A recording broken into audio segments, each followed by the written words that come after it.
Volta segundo bloco do programa Direto ao Ponto. Estamos ao vivo aqui na Jovem FM 104,7, também no Facebook Direto ao Ponto Tocantins e Jovem FM 104,7. Eu, André Araújo, ela, Cléo Oliveira. Vamos de notícia ou vamos de entrevista, Cléo? Vamos de entrevista, vamos depois lá, eu então. vou trago uma notícia. Vamos lá. A gente tem um entrevistado hoje aqui conosco, participando à distância, né? A Jovem não está recebendo convidados como medida de prevenção para os convidados e para o pessoal da rádio. A gente tem hoje a participação aqui do advogado Rodolfo Magno de Macedo. Ele é especialista em direito civil e empresarial. Boa noite, doutor Rodolfo, tudo bem? Boa noite, tudo bem? Boa noite, Cléo. Boa noite, André. Boa noite aos ouvintes do Direto ao Ponto, da Rádio Jovem. Perfeito. A gente deu uma adiantada aqui, né? A gente falando dessa questão das empresas, essa questão de imagem mesmo. Como que a gente trata isso na área jurídica? Como funciona isso? Então, Cléo, eu gostaria de levar essa discussão até um pouco fora, não digo fora, mas abrangendo além da questão jurídica. Como muitos já ouviram falar aí em algum momento, está em voga a questão da integridade, né? O Brasil está passando por essa transformação ética, moral, e nós estamos importando de fora o compliance, o programa de compliance. Então, assim, até ouvido pela forma de atuação preventiva da advocacia, o compliance ele veio dar essa visão preventiva para as empresas. E essa greve dos entregadores me gerou uma reflexão com relação à crise de imagem para essas empresas de delivery.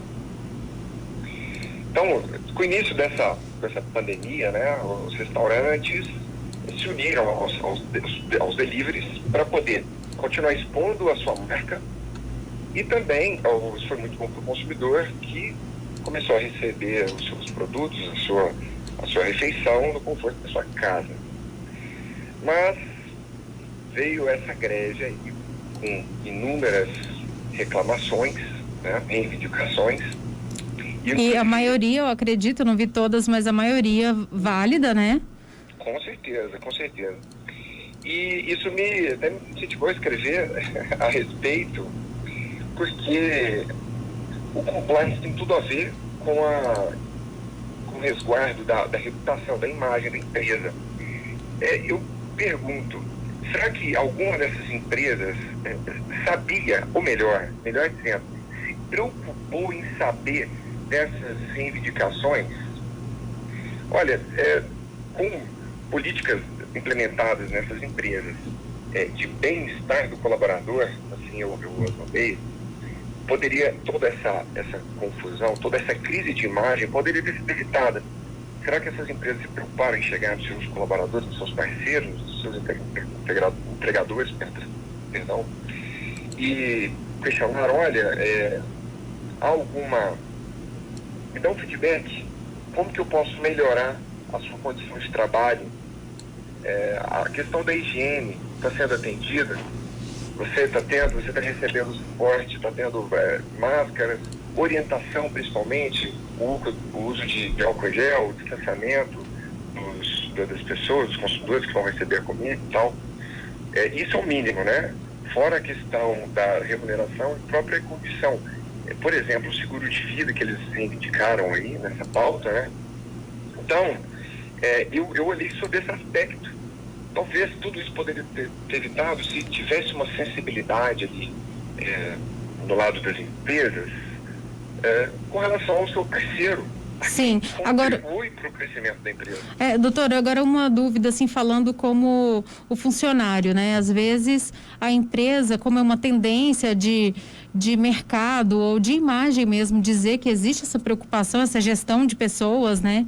Dentro da empresa, muitas vezes, falo que conheço alguns casos, por isso que eu estou dizendo muitas vezes, a empresa se apresenta com essa possibilidade do diálogo, mas ela não quer ouvir. E aí, quando o colaborador expõe o que ele está sentindo, o que ele acha que está errado, ele é visto como inimigo. Como é que o empregado, né, ou o parceiro vai conseguir identificar essa ação, se essa ação da empresa ela é sincera ou ela está só ali cumprindo uma tendência para mostrar em gráficos que ela fez pesquisas e conversou com seus colaboradores? Isso aí é uma falsa preocupação, né? Se a empresa se dispõe a ouvir o seu colaborador, o seu parceiro, mas não está disposta a ceder em nenhum ponto, isso aí não tem nenhum sentido, uma eficácia. Agora, vamos pensar nessa hipótese. Vamos pensar nessa hipótese que as empresas chamaram os colaboradores, os empregadores para ouvir as suas reivindicações em algum momento aí anterior, né? E então ela não atendeu. Eles falaram, reivindicaram e ela simplesmente virou as costas. Olha, então está correto. Então, tudo que eles estão fazendo aí, essas reivindicações, está correta, né? O ponto que eu trago aqui, porque, veja, a crise de imagem que é ocasionada de todas essas empresas aí de delivery é muito grande. A gente tem exemplos aí, agora até saindo um pouco fora dessa questão dos entregadores. Vocês estão lembrados aí da crise de imagem que deu de um restaurante, de uma hamburgueria famosa, nacional, que ele banalizou a questão da pandemia, na verdade até Sim. demonstrou um certo desprezo por tudo que estava acontecendo. Vocês se recordam? Eu me lembro. André também fez sinal que sim. Apesar de ser público, né? Mas, enfim, aquilo causou uma crise, a imagem daquela específica empresa muito grande. E não é diferente. Pode ter uma proporção menor, essa dos entregadores, pode ter, mas não deixa de arranhar a imagem das empresas. Talvez agora, neste momento, se alguma empresa está se sentindo injustiçada porque ouviu, porque cedeu, porque proporcionou uma melhor condição, talvez ela poderia até usar isso a seu favor, um marketing, né? Olha, eu fiz, tá aqui, os meus entregadores, a maioria está satisfeita, então, mas eu não vejo muita manifestação nesse sentido. Tem algumas desculpas, né, que a gente vê, mas é uma boa oportunidade. Se não for para poder para as empresas se explicarem e falarem que adotaram alguma medida, atender alguma reivindicação, um momento então agora é para virar o jogo, é para poder então a partir de agora proporcionar esse bem-estar a esses parceiros comerciais. Com certeza. Vou passar para o André, que ele quer fazer uma pergunta. Doutor, primeiro, obrigado por participar aqui do programa com a gente. O senhor falou aí na primeira resposta de uma falta de sensibilidade desses empresários em relação a esses parceiros, né? São parceiros, são MEIs que estão contratados ali em um regime de parceria. Muito se falou também dessa sensibilidade há pouco tempo atrás na aprovação da reforma trabalhista, em que muitos direitos foram perdidos. Se confiou demais na boa-fé de uma parte do empresariado, aquele discurso de o empregado vai negociar diretamente com o empregador, era uma ilusão para se vender essa reforma trabalhista? Bom, primeiramente, a satisfação é minha de estar participando do programa com vocês, André. Bom, com relação à sensibilidade que eu comentei no início, eu estava até falando com relação à própria imagem da empresa, né? Porque é bom quando você, como consumidor, está comprando de uma empresa, está consumindo de uma empresa que ela tem uma boa imagem, ela é benquista perante os demais consumidores, perante os trabalhadores que trabalham, que contribuem para aquela empresa. E por outro lado, quando nós estamos diante de uma empresa que a gente vê denúncias de abuso justificadas formas, isso tende a causar um mal muito grande já nas finanças dela. Com relação à sua abordagem das reformas trabalhistas aí, né, reformas que nós estamos passando por um período de várias reformas. Olha, não vamos ser tão drástico para falar que todos vão passar a desrespeitar, vão passar a, entre aspas, escravizar os seus funcionários, porque a gente tem que pensar também que a mesma facilidade que se tem, o que se está tentando criar para poder eventualmente demitir um funcionário, relativizar o vínculo e tal, isso pode, por outro lado, proporcionar a maior facilidade na contratação, né?